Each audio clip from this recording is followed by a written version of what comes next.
اعوذ باللہ من الشیطان الرجیم بسم اللہ الرحمن الرحیم بہ نستعین انہ خیر ناصر و معین قال رسول اللہ صلی اللہ علیہ وآلہ وسلم یا ایھا الناس قد اقبل الیکم شہر اللہ بالبرکۃ والرحمۃ والمغفرہ۔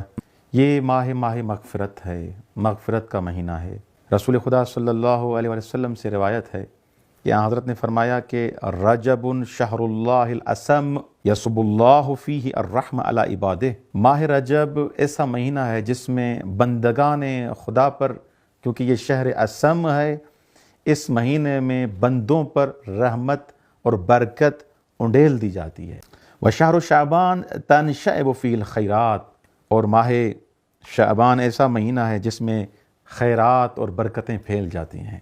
وفی اول لیلۃ من شہر رمضان تغل المردۃ من الشیاطین، اور ماہ مبارک رمضان کی پہلے دن سے، پہلی رات سے شیاطین کو باندھ دیا جاتا ہے۔ ویغفر فی کل لیلۃ 70,000، اور اس کی ہر رات میں 70,000 بندگان خدا کو معاف کیا جاتا ہے۔ فإذا كان في ليلة القدر غفر الله بمثل ما غفر في رجب وشعبان وشهر رمضان إلى ذلك اليوم، اور جب شبہائے قدر آتی ہیں، جب لیالی قدر آتی ہیں، ان کی اتنی عظمت ہے کہ ماہ شعبان میں، ماہ رجب میں اور ماہ رمضان کے دوسرے دنوں میں جتنے بندے معاف کیے گئے تھے، اس رات میں یہ سارے جتنے بندے معاف کیے جائیں گے۔ إلا رجلا بينه وبين أخيه شحناء فیقول اللہ عز وجل انذر وہؤلاء حتی یصطلحوا۔ لیکن یہاں پر ایک نقطہ ہے جس کو چھوڑے بغیر میں آگے نہیں جا سکتا، وہ یہ ہے کہ اللہ ان سب کو معاف کر دیتا ہے، جیسا کہ آپ نے روایت میں ملاحظہ فرمایا کہ ایک ایک رات میں 70,000 بندے معاف کیے جا رہے ہیں، شبہائے قدر میں اس سے زیادہ معاف کیے جا رہے ہیں۔ لیکن رسول خدا صلی اللہ علیہ وسلم یہاں پر فرما رہے ہیں کچھ ایسے شخص ہیں جن کو معافی نہیں ملے گی۔ وہ کون سے ہیں؟ جو دو بھائیوں کے درمیان، دو لوگوں کے درمیان، دو مومنوں کے درمیان عداوتیں، کینہ، حسد، دشمنیاں ڈالتے ہیں، ان کی کوئی معافی نہیں ہے۔ یعنی جو انسان دوسرے مومنین کے ساتھ دشمنی کرتا ہے، یا ان کو آپس میں لڑواتا ہے، یا کینے پرور ہے، کینہ رکھتا ہے، حسد کرتا ہے، ان کو کوئی معافی نہیں ہے۔ معاف اللہ کہتا ہے تب کروں گا جب تم معاف کرنا سیکھو، جب تم اپنے دل و دماغ کو، اپنے سینے کو ان غلاظتوں سے، ان نجاستوں سے پاک کرو، اپنا باطن پاک کرو، میں اللہ تمہارے تمام گناہ معاف کر دوں گا۔ اب یہاں پر جو اہم سبب جو مغفرت کا بیان کیا گیا، جیسے رحمت کے اسباب بیان کیے، برکت کے اسباب ہم نے بیان کیے، ایک اہم سبب جو ماہ مبارک رمضان میں مغفرت کا ہے وہ ہے استغفار کرنا۔ انسان جتنا استغفار کرے گا، انسان کے رزق میں برکت ہوگی، انسان کی عمر میں برکت ہوگی، انسان معنویات کے حساب سے ترقی کرے گا۔ ایک شخص امام کے پاس آتا ہے، مولا رزق میں تنگی ہے، مولا فرماتے ہیں استغفار کرو، مولا مجھے اولاد کا مسئلہ ہے، مولا نے فرمایا استغفار کرو۔ تو جب سورۃ نوح میں بھی یہی ہے کہ انسان کیا کرے؟ استغفار کرے۔ استغفار میں آیت اللہ بہجت کے بقول اتنی کرامتیں، اتنے معجزے ہیں کہ اگر انسان استغفار کرتا ہے، اس کے تمام گناہ اللہ معاف کر دیتا ہے، اس کے رزق میں برکت آ جاتی ہے۔ یہ اللہ کی مہمانی کا مہینہ ہے، آپ خود اندازہ لگائیں۔ یہاں پر آج میں چاہتا ہوں کہ کچھ جملے مہمان اور میزبان کے بارے میں گفتگو کروں، ان کو بیان کروں۔ هو الشہر دعیتم فیہ الی ضیافت اللہ، یہ ایسا مہینہ ہے جس میں آپ کو دروا کے بلایا گیا ہے اللہ کی مہمانی کی طرف، خدا کی مہمانی کی طرف، خدا کی مہمانی کی جانب۔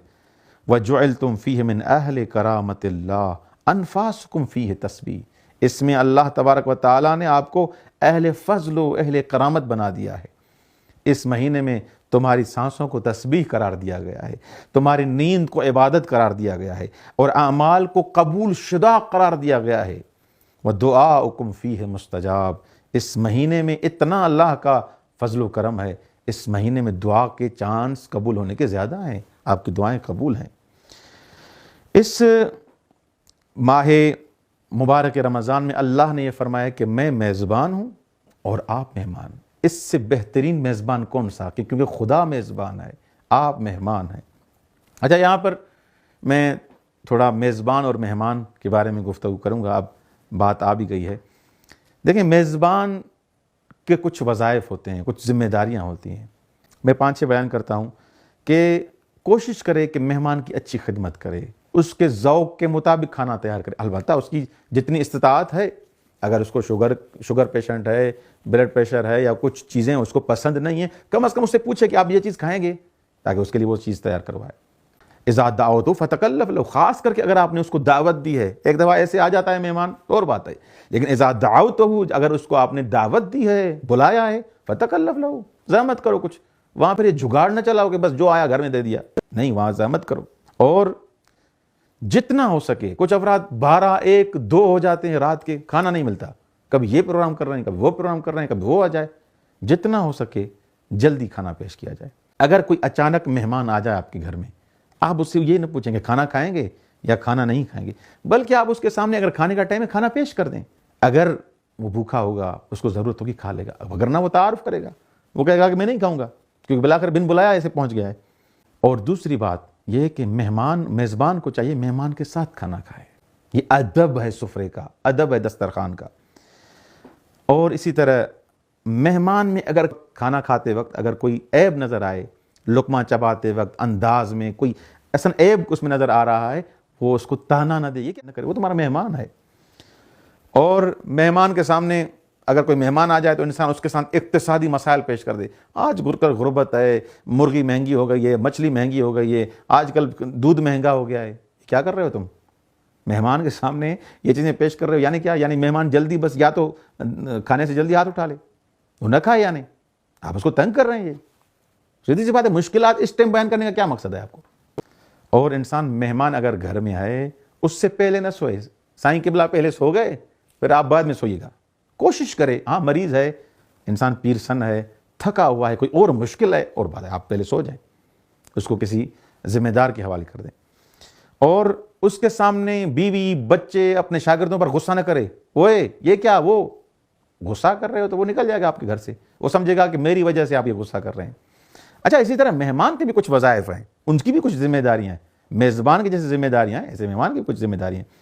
مثلا آپ اگر کسی کے گھر جا رہے ہیں اس کو اطلاع دیں، اس کو کال کر لیں کہ کل 2 بجے ہم مثلا پہنچ جائیں گے، 4 بجے پہنچ جائیں گے، آپ کے پاس فرصت ہے، آپ گھر ہوں گے نہیں ہوں گے، فون کر کے جائیں، اسے نہ، کیونکہ بلاخر انسان کی پرائیویسی ہوتی ہے، کوئی کام ہوتا ہے کسی، پھر اس کے بعد انسان کو پھر اچھا نہیں لگتا اگر کوئی وہ اچھے طریقے سے رسپانس نہیں دیتا۔ اگر وقت آپ نے 4 بجے کا دیا ہے تو 4 بجے جائیں، ایسے نہ ہو کہ رات کے 7 بجے پہنچیں۔ ہاں ٹرین ہے، کوئی بس ہے تو وہ تو آپ کے بس میں نہیں ہے، سیدھی سی بات ہے، لیکن اگر آپ کے بس میں ہے، آپ نے اگر 4 بجے کا ہے تو 4 بجے چلے جائیں، معین وقت پہ جائیں، جہاں میزبان کہے وہاں بیٹھ جائیں، وہاں آپ کا گھر نہیں ہے، وہ اگر آپ کو کہہ رہے ہیں اس جگہ بیٹھ جائیں تو یعنی وہ اس نے آپ کے لیے جگہ معین کی ہے، وہاں بیٹھ جائیں۔ آپ گھر کے اندر تجسس نہ کریں کہ یہ کیا کرتا ہے، وہ کیا کرتا ہے، ایسے جاسوس بن کے آپ پہنچ گئے ہیں، تجسس نہ کریں، یہ ادب ہے مہمانی کا۔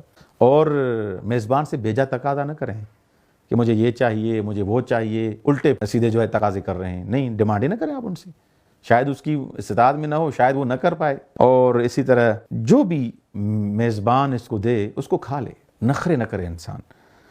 اور بن بلائے مہمان بننے سے انسان کو پرہیز کرنی چاہیے، یہ عیب ہے، اچھی بات نہیں ہے۔ اور اپنے ساتھ طفیلی لے کر نہ جائے، مثلا کیا، دعوت آپ کو ہے اور آپ 2 شاگرد 2 بیٹے پتہ نہیں کیا کیا، آپ پوری کار بھر کے پہنچ رہے ہیں، نہیں میرا دوست ہے، بھائی دوست ہے، آپ نے ان کے لیے ان کا تھوڑی اس نے بندوبست کیا ہے، طفیلی کیوں لے کے جا رہے ہو؟ تم تو جا رہے ہو اور اس کے ساتھ 2-3 بندے بھی لے کے جا رہے ہو، خود تم اس چیز کو پسند کرو گے، اگر پسند کرو گے صحیح، لیکن یہ ادب مہمان نہیں ہے۔ اور کھانے کے بعد انسان جلدی اٹھ جائے، وہاں بیٹھا نہ رہے۔ مہمان نوازی کے بارے میں کچھ احادیث بیان کروں، آپ کی زحمت تمام کروں، درس بھی تھوڑا لمبا ہو گیا، اس کے لیے میں معذرت خواہ ہوں۔ امیر المومنین علی بن ابی طالب علیہ السلام فرماتے ہیں، الضیف دلیل الجنہ ومن لم یکرم الضیف فلیس منی۔ مولا فرماتے ہیں جو مہمان کا احترام نہیں کرتا وہ مجھ سے نہیں ہے، ہم سے نہیں ہے، اہل بیت سے نہیں ہے۔ امیر المومنین فرماتے ہیں مہمان جنت کی طرف رہنمائی کرتا ہے، دلیل الجنہ۔ رسول خدا فرماتے ہیں لا خیر فی من لا یضیف، جو مہمان نوازی نہیں کرتا اس میں کوئی خیر نہیں ہے، جو مہمانوں سے بھاگتے رہتے ہیں وہ خیر والے افراد نہیں ہے۔ ایک اور حدیث میں فرماتے ہیں کل بیت لا یدخل فیہ الضیف لا یدخل الملائکہ، وہ گھر جس گھر میں مہمان داخل نہیں ہوتے اس گھر میں ملائکہ بھی داخل نہیں ہوتے۔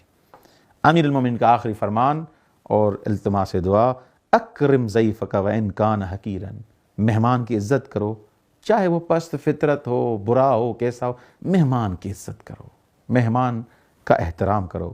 وقم عن مجلسک لأبیک ومعلمک وإن کنت امیرا، اپنے استاد کے لیے اور اپنے باپ کے لیے اگر مجلس میں آ جائے، کسی جگہ محفل میں آ جائے تو آپ احترام میں کھڑے ہو جائیں، اگرچہ آپ امیر ہیں، آپ مجلس اعلیٰ کے رکن بن گئے ہیں، آپ وزیر بن گئے ہیں، آپ بادشاہ بن گئے ہیں، آپ پرنسپل بن گئے ہیں، آپ چیئرمین بن گئے ہیں، لیکن اپنے استاد کے لیے اور اپنے والد کے لیے احترام میں اس مجلس میں اور محفل میں اٹھ جاؤ۔